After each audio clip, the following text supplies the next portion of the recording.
Hello mga ka-farmers, nandito na naman tayo sa taniman ng ating saging na lakatan. At tinitingnan natin dito kung kamusta ang plastar ng mga saging natin dito. So dito sa portion na ito ay halos naubos na itong harvestin ang mga unang itinanim natin dito. Bali ito yung mga first batch natin. Yan. So ito yung natira oh. Yan, bali ito ay huli ng itinanim dito, replacement ito dito sa mga natamaan ng sakit dati. Yan. So ito ang mga follower natin. Yan, tingnan niyo, napakaganda ng mga dahon at saka healthy. Yan. So ito na ang mga itsura nila mga ka-farmers. Yung mga ibang puno dito ay mayroong mga nagka-curl ang dahon sa taas, pero mag-adjust lang tayo dyan sa ating fertilization. And then isa din sa dahilan nan siguro ng pagkulot ng mga dahon dyan sa taas ay yung side effects ng mga pag-spray natin dito ng herbicide. Yun. So hanggang maaari ay dapat nating iwasan ang pag-spray ng herbicide dito. Pero dito sa akin ini-sprayhan ko na dahil sobrang taas na ng damo dito dati. So yan din ang isa sa mga pagkakamali natin at kailangan nating i-adjust. Yan. So sa ngayon, ito yung mga second generation natin. Ito yung pinaka kailangan nating alagaan para dito tayo makakabawi sa mga gastos natin. Yan. Yung mga unang na-harvest natin dito,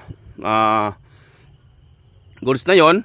Saka itong mga sumusunod, ito naman ang kailangan nating pagtuunan ng pansin para mapalago natin at mapalaki natin ng husto.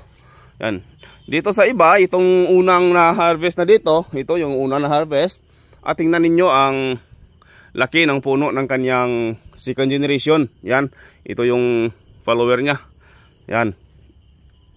And then dito, ganun din, mga magaganda ang puno ng ating saging dito na pasunod.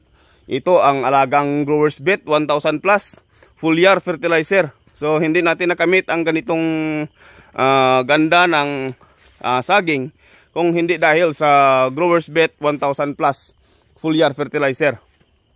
So wala tayong ini-spray dito na insecticide at fungicide. Higit na ngayon, buwan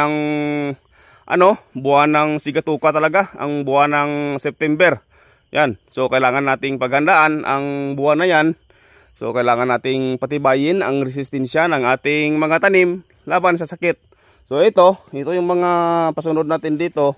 Yung tinamaan ng sakit dito dati, tinanggal natin at saka tinamnan natin ang gawa nating macro-propagated. Ito na siya. So dito sa iba, so far maganda at malalapad ang mga dahon. Healthy ang mga dahon. Although na mayroon ding mga nangilan-ngilan na inatake ng sigatuka, pero walang problema. Yan, kayang-kaya nating kontrolin yan dahil sa Growers Bet 1000 plus foliar fertilizer. O tingnan nyo, yan, di ba?